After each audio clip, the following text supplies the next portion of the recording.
Muy bien, vamos a continuar entonces.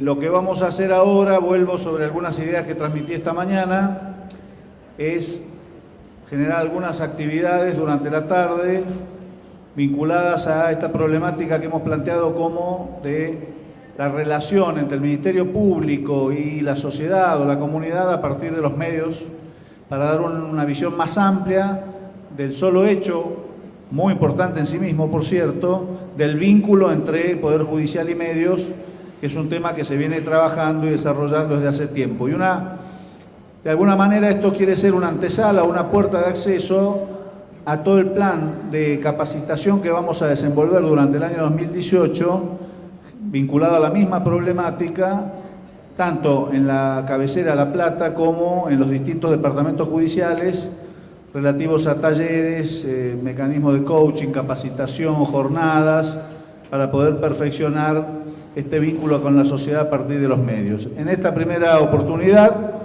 vamos a trabajar sobre el sistema de panel con la presencia de 3 muy calificados periodistas que han tenido la gentileza de acercarse a coparticipar con nosotros de esta actividad, transmitiéndonos sus experiencias, sus reflexiones. La idea es que en la hora que tenemos, cada uno de ellos desarrolle su modo de ver la problemática y cuanto les parezca oportuno decir sobre este tema en 20 minutos individualmente, para así completar la hora con la intervención de los 3. En primer lugar vamos a escuchar a Mauro Zeta, que actualmente se desempeña como periodista especializado en policiales y judiciales de Telefe. Trabajó en TV para la señal Todo Noticias, en Canal 13 y como columnista para Radio Mitre y Radio 10. Además de trabajar para la señal de noticias por cable C5N. También se desempeñó como editor de la sección policiales de la agencia de noticias Telam, entre otros trabajos. Damos entonces la palabra en primer lugar a Mauro. Bueno, muchas gracias. ¿Cómo están? Bien. Bueno, ¿cuánta gente? ¿Hay morfi? Porque cuando hay mucha gente es porque hay comida en general. ¿Sándwiches? ¿Está bien? Ah, ¿ya comieron? Bueno, llegué tarde. Bueno, muy contento, sobre todo para contarles sensaciones, que me parece un poco más la idea de este encuentro, de cómo es el vínculo, cómo yo lo vi cimentarse a lo largo de los años entre la justicia, no solo Ministerio Público, sino la justicia como tal y el periodismo. Allá por 1998, cuando se creó el código, un cambio abismal en relación a cómo era la comunicación de las decisiones del Poder Judicial. Históricamente, la frase que escuchábamos los periodistas cuando llamábamos a tribunales era: solo hablamos por nuestra sentencia. Y en una época conseguir una sentencia no era como hoy, que era un mensaje de WhatsApp, sino que era un trabajo complejo de llegar a la sentencia, lo que llamaba la sentencia. Creo que lo que nosotros llamamos los periodistas, o yo llamo la democratización de la información judicial, le hace bien o nos hace bien como sociedad, le permite a la sociedad conocer, entender qué significa una resolución que toma un magistrado, un funcionario, en cuanto a un hecho que tiene difusión pública o no la tiene. Y en ese sentido se notó un gran cambio a partir del año 98 con la creación del Ministerio Público en cuanto a la relación medios-justicia. Yo pongo como, si quieren la palabra que me gusta es excelencia de lo que uno espera como periodista. Creo que lo cubrimos con Gustavo y Luis seguramente lo recordará. Algunos cuestionaron la forma o la técnica discursiva que aplicó el presidente del Tribunal Oral que condenó a los asesinos de Mariano Ferreira en Capital Federal, que cuando tuvo que explicarle no solamente al periodismo, sino a la sala y a los propios imputados en un cara a cara por qué los había condenado, es un lenguaje muy llano, un poco académico, le valió algún intento de nulidad de alguna de las defensas al presidente del tribunal, que ahora se me fue el nombre, pero por ahí Gustavo, que es más memorioso, si no me recuerdo mal, Tardo Díaz, puede ser que me pueda equivocar, Horacio Díaz. Y le generó todo un complejo tratamiento de muchos que se quejaban de cómo un juez iba a explicar una resolución que había tomado, que yo grafico de este modo. Lo miró a cada uno de los condenados y le dijo: a usted lo estamos condenando porque usted hizo esto, en un lenguaje muy coloquial que algunos decían que rayaba o estaba al límite de una posible nulidad, yo entendía que no, porque ya era cosa juzgada, estaban leyendo la resolución, faltaban los fundamentos que se habían diferido. ¿Qué quiero decir con esto? Lo pongo como ejemplo de comunicación en lo que nos pasa diariamente, donde lo que necesitamos básicamente es informar para que la gente que nos consume a nosotros como periodistas sepa por qué pasan las cosas que pasan. Si es un fallo donde se decide una absolución, que se entienda por qué se firma una absolución. Si es una detención, por qué se firma una detención. Y en eso está nuestra obligación profesional de tratar de comunicarlo. El año 1998, repito, cambia el sistema, cambia el paradigma y empieza a darse una relación de comunicación que a mi criterio es sana, saludable, como toda democratización tiene sus riesgos. Nunca me olvido que el caso Ángeles Rawson, cuando se subía la información de las resoluciones, procesamientos y prisiones preventivas al sitio CIJ, CIJ, Centro de Información Judicial, hacía que ese mismo fallo que se subía al CIJ lo tomara un programa de Chimentos, que también es un riesgo de la temática, y ese programa de Chimentos, que veía que el caso Ángeles le daba audiencia, trataban entre vedetongas y invitados de ocasión el caso Ángeles con el fallo en la mano. A ese riesgo lo prefiero al nada, si tuviésemos que hacer una comparación. Prefiero el riesgo de que ese fallo se publicite y que lo agarre Marisa Bali, por dar un ejemplo, y que el televidente pueda saber que eso que está viendo es un programa de Chimentos que aborda una temática judicial, pero que todos podamos acceder a una resolución de una prisión preventiva. Es saludable. Me parece que el Ministerio Público fue el primero que entendió ese cambio a lo largo de los años en esto de comunicar, sea lo que los periodistas llamamos el off the record, o sea con comunicaciones hoy expuestas en los últimos años de manera más directa, sin el off the record tradicional, sino incluso con fiscales que han salido en los medios de comunicación sobre hechos, allanamientos en urgencia. Me acuerdo una temática última de las amenazas de bomba en los colegios, donde había una necesidad de informar y comentarle a la sociedad cuál era el conflicto y por qué se allanaba y qué pasaba con la gente que era allanada por una amenaza de bomba. El concepto, insisto, me parece que es valioso. Yo por lo menos me siento cómodo en saber que hay disposición y que en general el Ministerio Público, que hoy estamos acá citados en el Ministerio Público, comprende o admite, no sé si con recelo, con ganas, con lógica, en muchos casos tendrán diferencias entre ustedes si lo hacen con convicción, decisión, vocación o porque les pinta, pero me parece que la difusión de los hechos y sobre todo la explicación cuando uno habla con los investigadores, que son ustedes, no nosotros, entender qué significa algo que estamos leyendo y poder expresárselo al común de la gente, me parece que es saludable en términos de comunicación y de identidad de las naciones que necesitan conocer por qué un tipo está en cana. Lo único que a mí siempre me sigue generando cierta preocupación, y creo que muchos de ustedes, a los que conozco, a muchos que están por acá, algunos hoy les conocí la cara después de hablarles por teléfono más de 20 años, a veces me preocupa si esa comunicación que nosotros podemos verbalizar, entendiendo que no somos sus voceros, ese es un punto de partida interesante para esta comunicación que tenemos.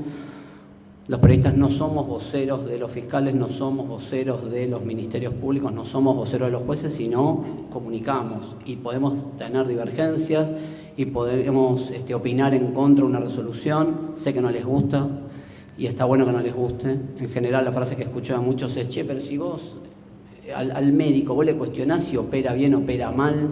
Es medio el contexto. Alguna vez he tenido un diálogo con muchos integrantes del Ministerio Público que dicen: ¿desde qué lugar un periodista dice qué buen fallo, qué mal fallo? También es un debate interesante ese, ¿no? Si nosotros tenemos como la capacidad como para hacerlo, desde qué lugar opinamos, si el hecho de que un fallo sea público nos da lugar a interpretar o a tener una idea y una convicción de lo que estamos viendo.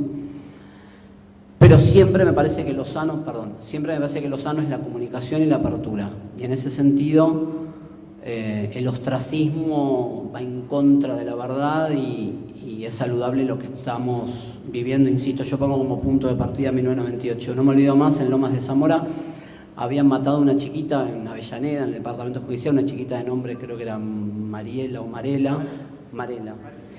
Y se había suscitado exactamente una problemática de comunicación, que fue el punto de partida donde el Ministerio Público entendió que había que abrir la puerta. En ese momento estaba el fiscal general Alonso, me acuerdo, y había que abrir la puerta a los medios. ¿Por qué? Porque el fiscal que había tenido ese expediente, Andrés Devoto, se había encontrado con un obstáculo de parte del padre de la víctima, que no había comunicado ni había contado a los investigadores que tenía un potencial enemigo, que era un pirata del asfalto, que podía estar vinculado con la desaparición de la menor. Y eso había generado, me acuerdo, un escándalo y una catástrofe donde se acusaba al Poder Judicial o al Ministerio Público de no haber allanado en tiempo y forma. Bueno, en ese momento me acuerdo que la decisión fue convocarnos, no para que seamos voceros, porque insisto, la idea que no es que un fiscal me pase o la Procuración me pase un dato y yo lo lea como un loro y lo repita sin tener capacidad de asombro, discernimiento y hasta de discusión. Pero en ese momento me acuerdo, Gustavo estuvo presente, nos conocemos muy... Mayo de 2003, bueno, estamos viejos también, esa es otra reflexión muy importante para hacer. Es un chiste tonto para sumar. Además hubo marchas, todo. Hubo marchas, claro. Y fue, sí, 30 de mayo de 2003, por ahí, fin de mayo. Fin de mayo. Y ese fue el caso que nos dio la idea de que estaba, y era fundamental conocer en el boca a boca con el Ministerio Público lo que estaba pasando para poder comunicarlo. Después, si el espectador, la gente, no le interesa el argumento del Ministerio Público, no le cree, puede pasar, digamos. Por eso hay un chiste muy, iba a decir una mala palabra, lo voy a decir, pero es boludo. Un chiste muy boludo que hacemos los periodistas, que es: nosotros en el día no tenemos amigos, tenemos contactos. Decimos, ¿vos tenés amigos? Algunos tengo amistad, sí. Bueno, son privilegiados. Y nosotros decimos que no tenemos amigos, que tenemos contactos, y en realidad la frase está sustentada en esto de que entendemos que no somos voceros de nadie. No, eso está claro. Y sino que lo que tratamos de hacer es, así como puede pasar que contemos una resolución del Ministerio Público Fiscal, a esa misma hora puede estar el defensor con legítima autoridad del otro lado del teléfono contando su versión de los hechos. Y no está mal. Y es sano y es democrático. Lo que tenemos que discutir alguna vez, y estaría bueno, y qué les parece a ustedes, después de que terminen mis compañeros de exponer, y que es una gran pregunta, volviendo al ejemplo del médico, que nadie le cuestiona al médico por qué opera y por qué toca el ventrículo. Yo creo que se ha progresado mucho, yo creo que la mayoría están abiertos de cabeza a entender que se puede bancar una crítica desde el sentido común a veces. A mí me parece que nosotros no somos los investigadores. La gente me dice, me para en la calle y me dice: che, ¿quién mató a no sé qué? Yo le digo, ¿qué sé yo? Si a veces no sabe ni el propio investigador, porque no tienen las herramientas. Y aprovechar esta ocasión, porque sé que es una demanda del Ministerio Público de muchos años, para que se ponga en funcionamiento de forma efectiva la Policía Judicial, de forma contundente, para que ustedes estén nutridos. Me parece que sería fundamental de gente que baje al campo y tener las herramientas, que también sabemos los que corremos y vamos a los tribunales todo lo que falta, ¿no? Estas cosas de la falta de herramientas para poder investigar en serio y meter en cana a la gente con pruebas y con herramienta tecnológica que acredite la culpabilidad o no de una persona si es culpable. Para empezar este adelanto, quiero escuchar a mis compañeros, pero me parece que va por ahí, celebrar la democratización, y después, si quieren debatir si les gusta o no les gusta, o se bancan o no se bancan, que el periodismo interprete o transmita, opine sobre las resoluciones que toman. Y otra cosa que con esto cierro, perdón. Me parece fundamental, lo estoy viviendo mucho en las cárceles, ahora que estoy recorriendo muchas cárceles haciendo notas con gente que ha confesado delitos. Una demanda que dicen los detenidos que escuché y me parece razonable es que muchas veces no entienden lo que les están comunicando los fiscales. No entienden que en el lenguaje técnico que usan, que es el correcto que ustedes aprendieron, cuando tenés un tipo sentado adelante, vuelvo al ejemplo de aquel juez que ni conozco en persona, pero que es el juez de caso Ferreira, explicar de una manera más llana a aquel que se va a comer una perpetua, 20 años a un procesamiento, y no con términos jurídicos por ahí, explicarle por qué está en cana. Me impresionó mucho ver mucha gente, y no esquivando, porque son confesos, no es que decían soy inocente, no era el ejemplo típico del negacionista que te dice yo no maté a nadie, no hice nada, pero me impresiona mucho que los tipos no entienden básicamente, y les cuesta entender, obviamente por falta de formación cultural, social, por qué están en cana. No por qué por la prueba, explicarles concretamente el por qué.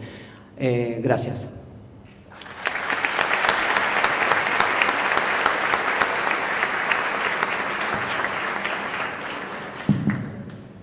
Gracias, Mauro. Vamos a continuar con la presentación o exposición de Gustavo Carabajal, periodista especializado en policiales del diario La Nación. Complementa su oficio trabajando en Canal 26 e integró el staff periodístico del programa La Cornisa, conducido por Luis Majul. Actualmente también se desempeña como columnista de Radio La Red con Luis Novarecio. Gracias, Gustavo. Antes que nada, gracias por la invitación, por poder compartir este momento con todos ustedes. Yo no les voy a hablar desde el punto de vista académico, me imagino que a la mañana, desde los paneles distintos que han tenido que participar y todos los expositores que han venido acá, ya deben estar bastante todos, de alguna manera, empapados de la cuestión académica. El periodismo, si bien ahora y hace muchos años se enseña en la facultad, es un oficio, una profesión al que creo que nosotros tres que estamos acá amamos. Yo soy un apasionado de esta profesión, un afortunado por poder trabajar de esto, como me imagino que por ahí muchos de ustedes cuando empezaron, quizás después en la carrera judicial se han ido desengañando algunos, han tomado también el trabajo con lo que ustedes hacen, porque si no, no se puede de otra manera, si no les gusta, enfrentar una profesión en la cual ustedes, desde su lugar, y nosotros que hacemos periodismo policial, nos toca enfrentar cada día, que es con lo peor de la sociedad y de la vida. No hay buenas noticias, generalmente el 90% de las noticias que damos nosotros son malas.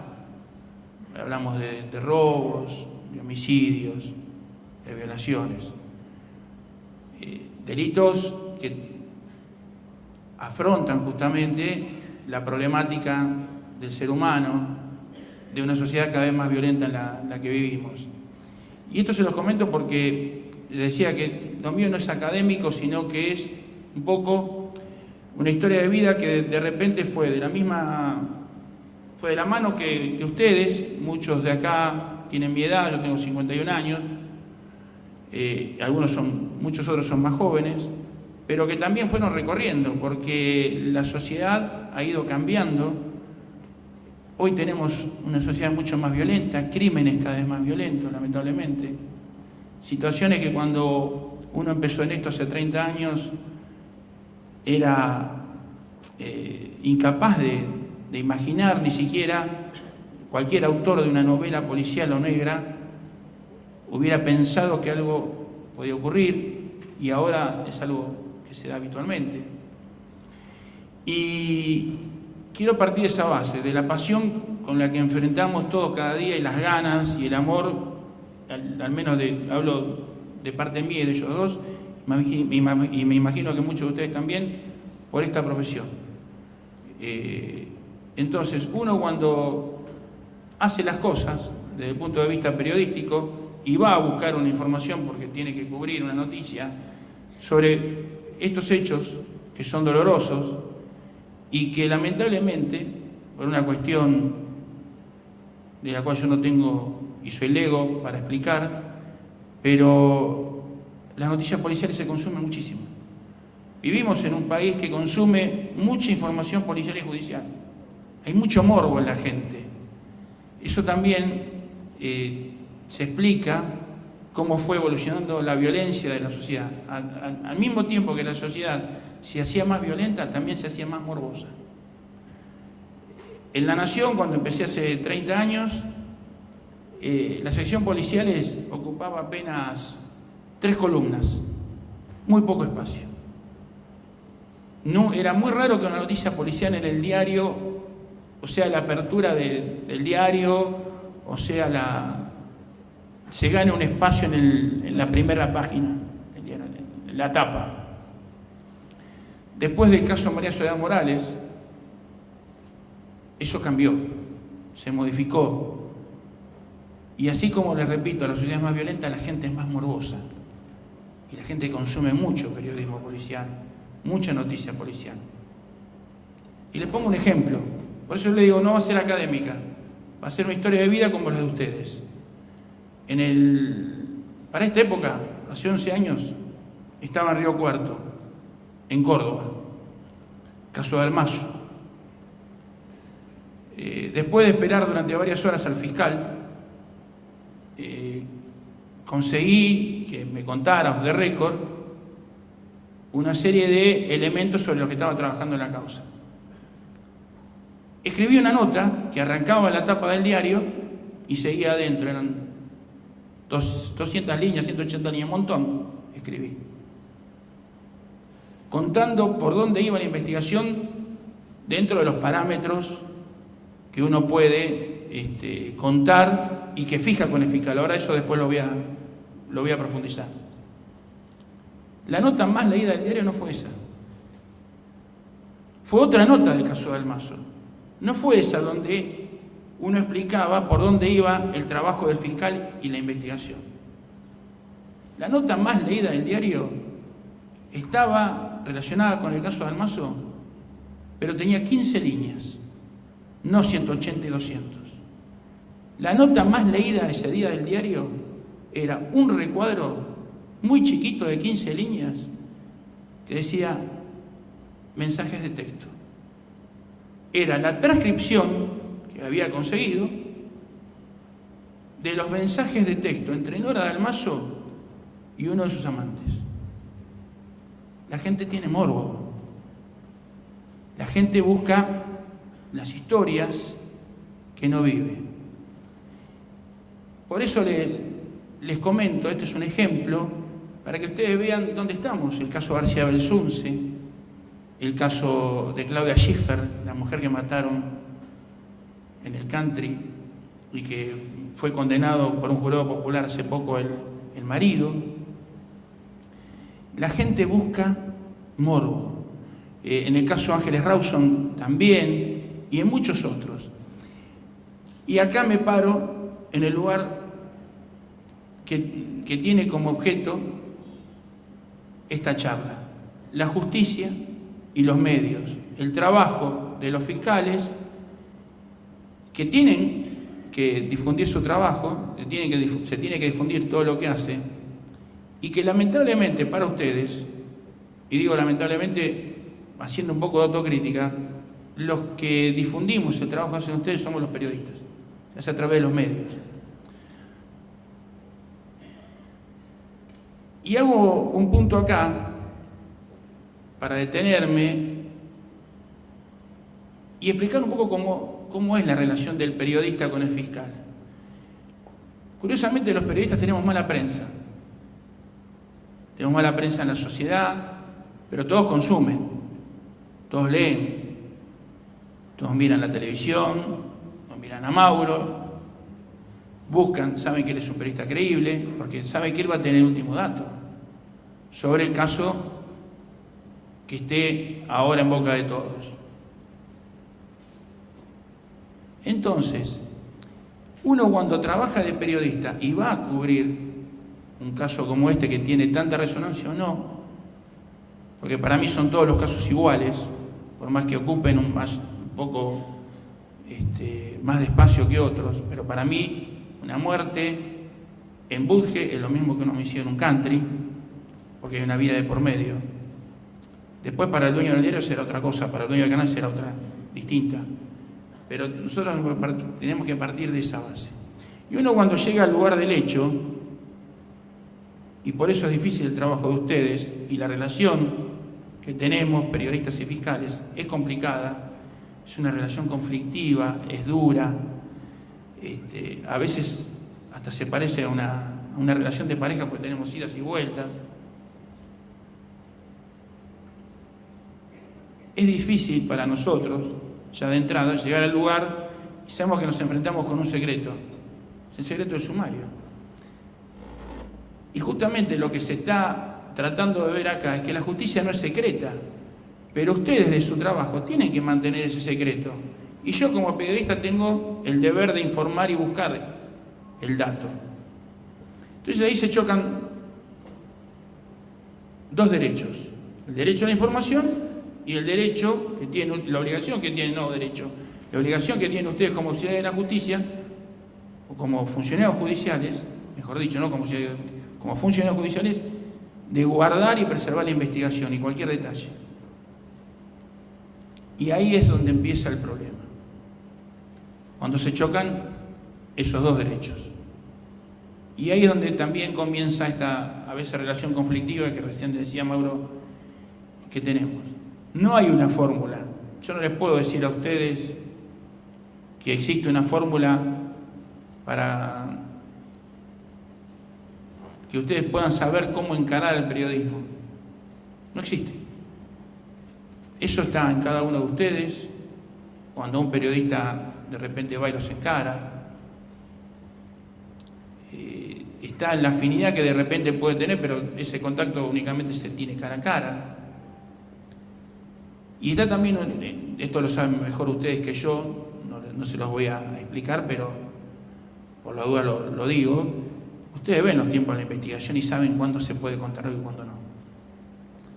Lo cierto es que nos encontramos con esto. La justicia no puede ser secreta en un país y una sociedad donde se consume mucha noticia policial, y donde la gente quiere saber, y donde ustedes también quieren de repente mostrarle a la gente, a los opinólogos que aparecen cualquiera en la televisión o en los medios o en las redes sociales, que están trabajando, que no es que no se está haciendo nada, sino que están trabajando. Muchos dejan de lado a la familia por tomar una testimonial, por hacer un allanamiento de urgencia, por defender o tomar la declaración a un acusado. Muchos de ustedes han dejado de lado sábados y domingos con la familia, actos de chicos, y se encuentran con un tarado en televisión que dice, y digo tarado porque son algunos colegas, son realmente, hablo de la autocrítica, y también desde el punto de vista que uno no es infalible, uno se puede equivocar, pero hay tarados que se equivocan a propósito, y se encuentran cuando dicen, el fiscal no hace nada, la justicia no hace nada. ¿Cómo no fue a allanar ahí? Porque opinan todos. Recién Mauro decía el caso Ángeles. El caso Ángeles opinaban todos. De Anaí Benítez opinaban todos. Cualquiera levantaba algo que sabía en una red social y opinaba. Y me parece que no debe ser grato, por más que ustedes tienen la conciencia tranquila, pero también tienen familia, también tienen orgullo, muchos de ustedes, que un tarado salga diciendo que no se hizo nada. Y ahí es donde entra la voluntad de ustedes de tener algún tipo de canal, abrir algún tipo de canal de comunicación, para que, manteniendo los de récord, que es muy importante, porque nosotros sabemos que, como periodistas, que les decía recién, de entrada nos encontramos con el periodista, que yo se lo explicaba a los chicos que les daba clase en la facultad, el periodismo policial es el más difícil de hacer, porque de entrada tienen algo que llama secreto de sumario. Entonces llegan a la escena de un hecho y no pueden, el fiscal no les puede hablar. Hay cosas que se pueden decir, ustedes son grandes, y se pueden decir. Los medios electrónicos necesitamos una cara, una voz. Los de la gráfica tenemos la ventaja de que podemos trabajar con los de récord. Se pueden decir cosas, sin decir mucho. Y ya ahí el hecho de que aparezca un fiscal hablando es importante. La gente lo siente así. Esto no lo digo para que el día de mañana hablen con cualquiera de nosotros, sino simplemente les transmito las sensaciones que uno pudo obtener a partir de los 30 años de revolución y de lo que siente la gente en la calle. La comunicación es importante, insisto, más en un país donde hay tanta gente que consume esto. A ustedes les toca estar por elección, por vocación, en un lugar muy complicado. Y se puede comunicar, se pueden decir las cosas, y obviamente, si lo mejor de todo es la prueba documental, el fallo, el día que ustedes dicten un dictamen, una resolución, es lo mejor. Pero si no, siempre creo que para que se vea que el Ministerio Público trabaja, se pueden establecer canales. El off the record es una buena herramienta, insisto, los fiscales pueden hablar y decir cosas sin decir todo, sin comprometer la investigación, y es una buena manera también de mantener a la gente informada bien, y no de esa forma le tapamos la boca a muchos de los que hablan sin saber, que abundan lamentablemente. Gracias.